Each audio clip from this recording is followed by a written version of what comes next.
Falling Apart câu chuyện của tôi cho rằng người ta có thể gọi nó là hồi ký của tôi.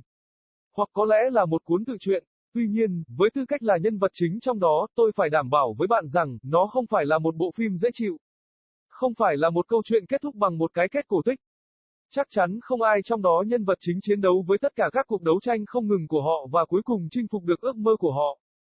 Tôi không chắc mình nên bắt đầu từ đâu. Có lẽ tôi nên bắt đầu với cuốn sách nhỏ được gửi đến tận tay tôi vào lúc bình minh.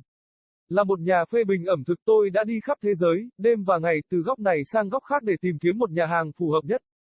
Tuy nhiên, Adira Cà phê đã chứng minh cho tôi thấy rằng những thứ đó không tồn tại. Thức ăn tôi được cho là một sự ô nhục đối với nghệ thuật nấu ăn. Cách trình bày, cách nó được phục vụ đối với tôi cảm thấy như thể tôi đã đánh mất tất cả phẩm giá và cấp bậc của mình. Nếu tôi có thể cho nó một xếp hạng dưới 1 sao, tôi sẽ không ngần ngại làm như vậy. Hoàn toàn tàn bạo, Leonard Garin, một nhà phê bình ẩm thực nổi tiếng. Tôi mang tờ giấy xuống và ngồi xuống ghế sofa, véo sống mũi, tôi ậm ừ một mình. Một giai điệu đơn giản, một giai điệu mà mẹ tôi thường ngâm nga với tôi khi mọi thứ trở nên khó khăn. Những khoảnh khắc như thế này, khi tôi không biết phải thể hiện chính xác cảm xúc của mình như thế nào, tôi sẽ ngâm nga giai điệu này cho chính mình. Tôi ngừng ậm ừ và nhặt lại tờ giấy. Tôi đã làm gì sai? Tại sao tôi nhận được 1 sao? Thức ăn của tôi không thể tệ như vậy. Một điều tốt khi không có gia đình, đó là không có ai phải thất vọng về bạn ngoài chính bạn. Tôi cho rằng đó cũng có thể được coi là một điều xấu. Tôi đặt cuốn sách nhỏ xuống và bước tới máy tính mà tôi hầu như không đủ tiền mua. Tôi phải làm gì để làm cho nó tốt hơn? Không có ai để đặt câu hỏi. Tôi Google, làm thế nào để khôi phục từ đánh giá nhà hàng 1 sao? Nhiều bài báo xuất hiện, tìm hiểu cách trả lời đúng các bài đánh giá 1 sao, đừng để một đánh giá tiêu cực ngăn cản thành công của bạn. Luôn tiếp thu lời khuyên của nhà phê bình, đừng bỏ cuộc. Luôn luôn có một cơ hội khác, khi tôi tiếp tục xem qua các bài báo có cùng một ý tưởng chung chung, đừng bỏ cuộc. Điện thoại của tôi bắt đầu đổ chuông, tôi đi đến chỗ chiếc điện thoại và nhặt nó lên. Xin chào, tôi đang gọi để thông báo cho bạn biết rằng bạn đã quá hạn 5 ngày đối với tiền thuê Subrider Apartment. Ồ, tôi sẽ hiểu, tôi xin lỗi vì sự chậm trễ. Đúng vậy, chỉ cần thanh toán nó vào cuối tuần, nếu không chúng tôi sẽ phải trục xuất bạn. Được rồi, cảm ơn, có một ngày tuyệt vời. Không, mọi thứ đều tan rã. Từ từ đặt điện thoại lên bàn, tôi lại bắt đầu ậm ừ, những khoảnh khắc như thế này khi tôi cảm thấy như mọi thứ trong cuộc sống của mình đang dần tan biến và biến thành không khí loãng, chính là lúc tôi cần đến giai điệu này. Nó thực sự đã khắc sâu trong đầu tôi. 6 năm trước khi tôi 19 tuổi, mẹ tôi được chẩn đoán mắc một căn bệnh nan y. Không một nơi nào một cách kỳ diệu mà bác sĩ tìm ra cách chữa khỏi và mẹ tôi được chữa khỏi. Cô ấy biết mình sẽ chết và ngay sau đó tôi cũng phát hiện ra. Một giai điệu đơn giản đã đưa cả hai chúng tôi thoát khỏi cơn ác mộng.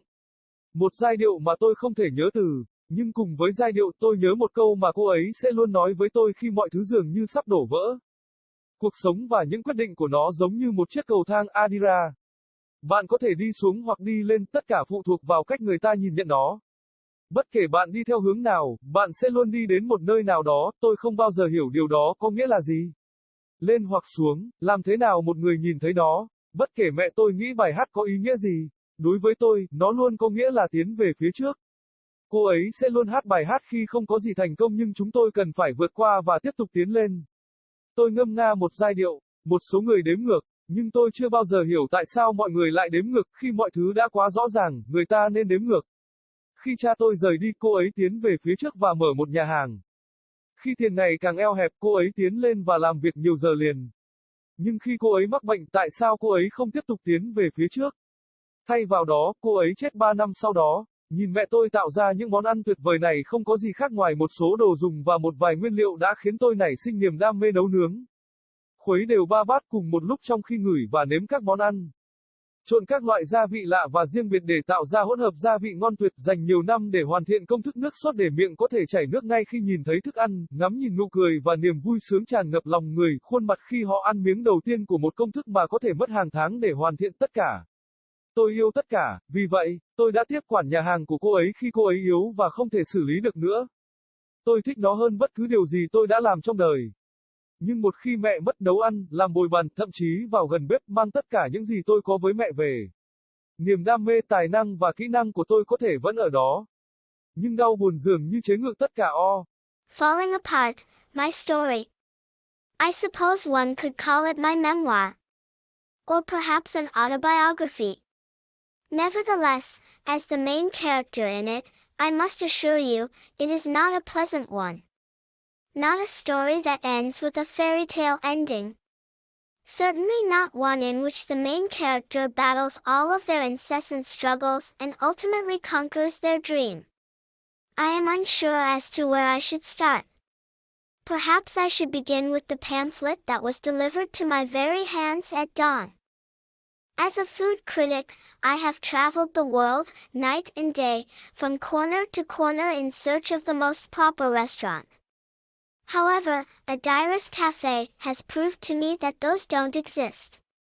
The food I was given is a disgrace to the art of cooking. The presentation, the way it was served to me, I feel as if I have lost all my dignity and rank. If I could give it a rating that is less than 1 star, I would not hesitate to do so. Absolutely atrocious. Leonard Guerin, a famed food critic.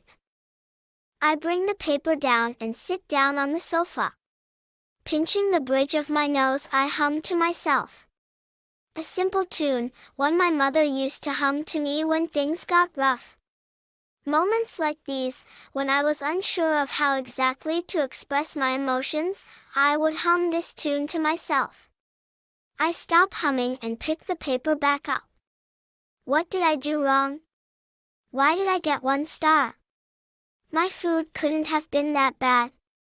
One good thing that comes out of having no family is that there is no one to be disappointed in you other than yourself. I suppose that could also be seen as a bad thing as well. I put the pamphlet down and walk over to my computer that I can barely afford. What was I supposed to do? What do I do to make it better? With no one to ask questions to, I Google, how to recover from a 1-star restaurant review. Numerous articles come up. Learn how to properly respond to 1-star reviews. Don't let one negative review stop you from your success. Always take a critic's advice. Don't give up.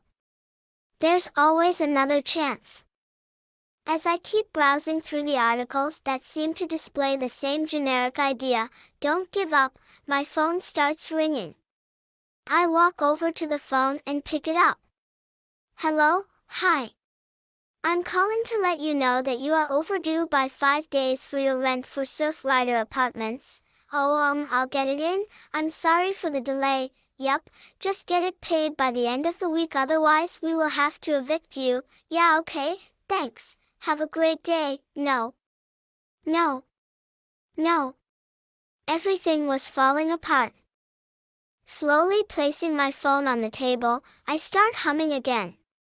Moments like these, when I feel like everything in my life is slowly chipping away and turning into thin air, are when I need this tune. It's practically engraved in my head. 6 years ago, when I was 19, my mother was diagnosed with a disease that was incurable. Not one where miraculously a doctor finds a cure and my mother is healed. She knew she would die, and soon I found out too. A tune. A simple tune that got both of us out of our nightmare. A tune of which I can't remember the words.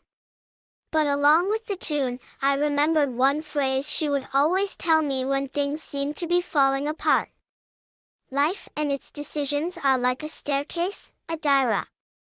You can go down or up, it all depends on how one sees it. No matter which direction you take, you'll always end up going somewhere. I never understood what that meant. Up or down? How one sees it. Regardless of what my mother thought the song meant, to me it always meant moving forward. She would always sing the song when nothing was working out, but we need to push through and keep going forward. I hum a tune. Some people count backward. But I never understood why people counted backward, when it's so clear that one should count forward. When my father left, she moved forward and opened a restaurant. When money was getting tight, she moved forward and worked long hours. But when she got the disease, why didn't she continue moving forward? Instead, she died 3 years later. Watching my mother create these extravagant dishes out of nothing but some utensils and a few ingredients made me develop a passion for cooking. Stirring 3 bowls at once while sniffing and tasting the dishes, mixing foreign and distinct spices to create delectable spice blends, spending years perfecting the sauce recipes so one's mouth can water just at the sight of the nourishment, watching the smile and delight unfold onto people's faces as they take the first bite of a recipe that would have taken months to perfect. All of it. I loved it all. So I took up her restaurant once she got weak and couldn't handle it anymore. I enjoyed it more than anything I had done in my life. But once she died, cooking, being a waiter, even going near a kitchen, brought everything I had with my mom back. My passion, my talent, and my skills might still be there. But grief seems to overpower all.